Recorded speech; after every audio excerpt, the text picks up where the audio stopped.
Bismillahirrahmanirrahim. Alhamdulillahirabbil alamin. Wassalatu wassalamu ala asyrafil anbiya'i wal mursalin. Sayyidina Muhammad wa ala alihi wa sahbihi ajma'in. Rabbi shrah li sadri wa yassir li amri wahlul 'uqdatam min lisani yafqahu qawli. Amma ba'd.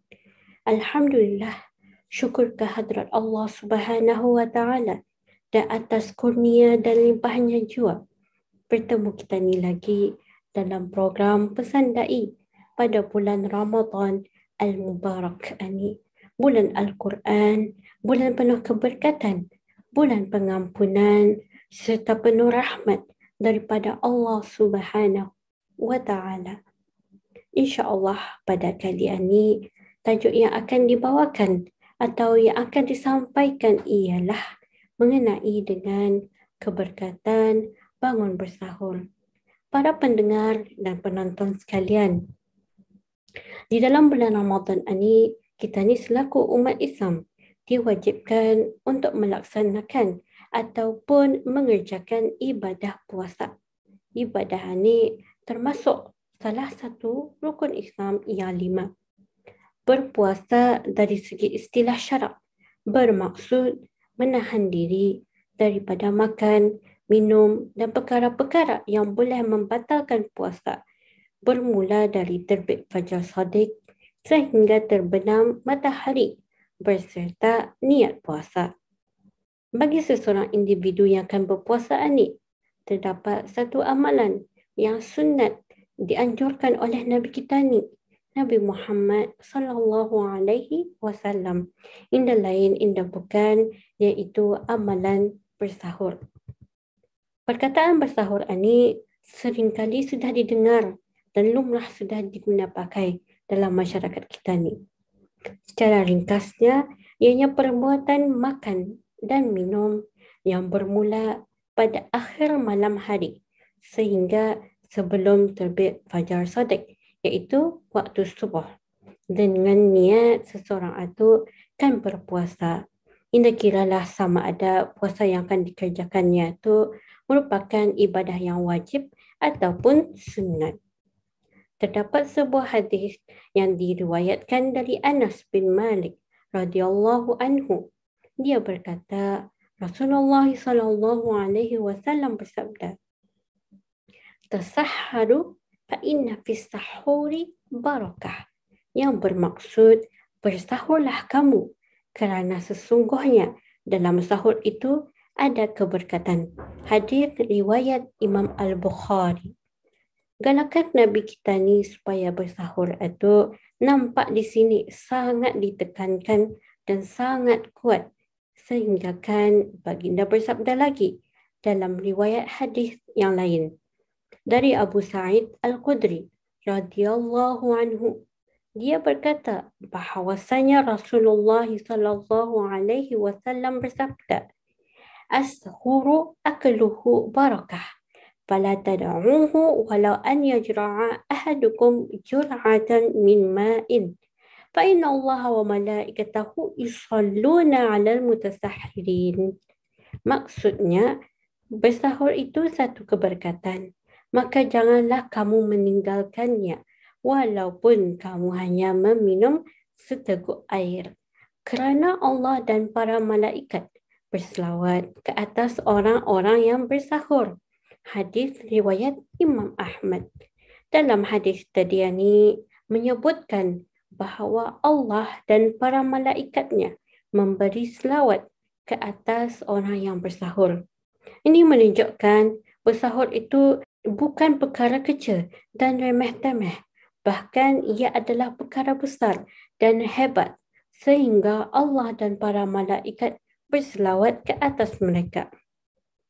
Keberkatan mana lagi yang akan dicari dibandingkan dengan keredaan Allah Subhanahu wa taala?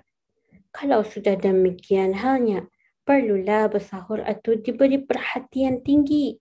Dalam arti kata lain, makan sahur itu indah semestinya makan dengan sekenyang-kenyangnya ataupun makan dengan hidangan yang banyak. Bahkan memadai dengan makan juadah yang sedia ada. Tak dengan meminum air atau memakan sebiji kurma sahaja. Apa yang penting ialah kita ni bangun dan makan atau minum sedikit. Pasti ada tujuan Rasulullah sallallahu alaihi wasallam yang baginda tidak menyatakan dengan terang. Berbalik semula kepada tajuk kita ni, keberkatan ini ialah rahmat dan kebaikan. Menurut Ibnu Hajar Al-Asqalani dalam kitab Fathul Bari, beliau menyebutkan keberkatan itu boleh diperoleh melalui pelbagai segi. Maksud berkat atau barakah dalam sahur ialah di dalam sahurnya itu ada kesan-kesan positif. Jadi apakah keberkatan kita ni bangun bersahur ni? Antara keberkatannya ialah yang pertama, amalan bersahur ini akan menjadi sesuatu yang membezakan umat Islam dengan agama lain yang juga berpuasa tetapi tidak bersahur. Berdasarkan sebuah hadis yang diriwayatkan dari Amr bin Al-As bahawa Rasulullah sallallahu alaihi wasallam bersabda, "Faslu ma baina siyamina wa siyami ahli kitab aklatus sahar." Yang kira-kira bermaksud perbezaan di antara puasa kita dengan puasa ahli kitab ialah makan sahur. Hadis riwayat Imam Muslim. Yang kedua, bulan Ramadan adalah kesempatan yang terbaik bagi kita ni mendekatkan diri kepada Allah Subhanahu wa Ta'ala dan untuk memperbaiki diri, meng-top up ataupun mengupgrade ibadah kita ni tu. Kerana pada bulan ini pahala dan ganjaran bagi amalan yang dikerjakan itu dilipat gandakan. Justru adalah menjadi kerugian jika sekiranya bulan ini kita ni hanya berpuasa di siang hari tanpa melakukan amal ibadah yang lain atau membuat amal ibadah yang sama sejak dengan bulan-bulan yang lain.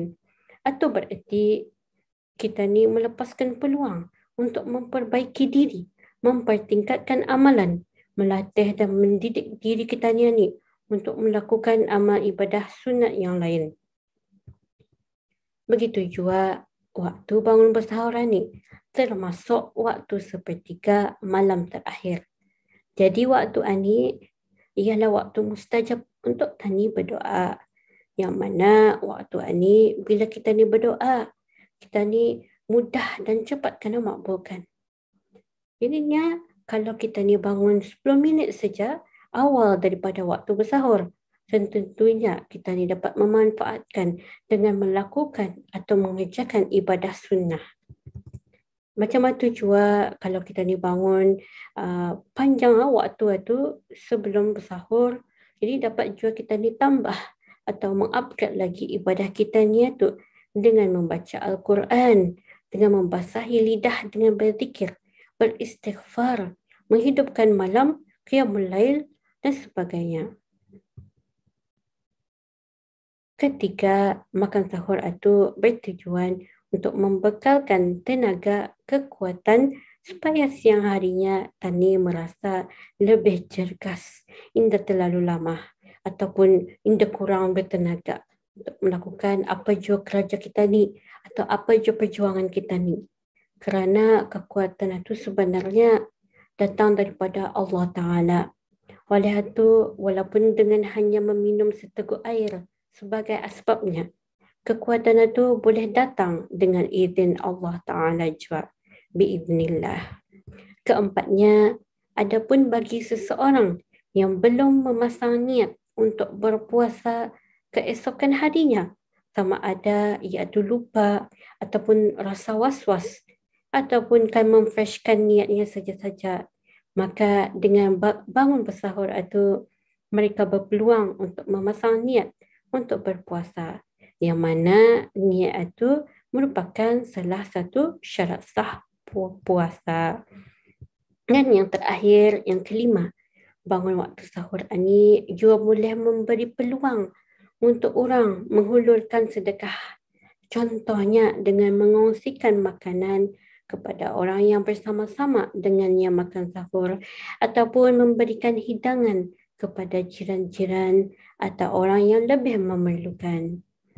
Jadi jelas bahawa bangun dan bersahur itu membawa banyak fadilat kepada kita ni seperti yang disebutkan tadi, iaitu antaranya dapat memberi tenaga di samping mendorong untuk melakukan amal ibadat sunat yang lain, memasang niat dan sebagainya.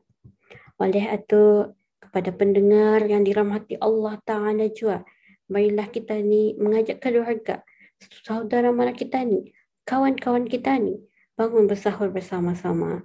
Semoga kita ni memanfaatkan peluang keemasan dalam bulan Ramadan ini dengan memperbanyakkan lagi ibadah yang lain.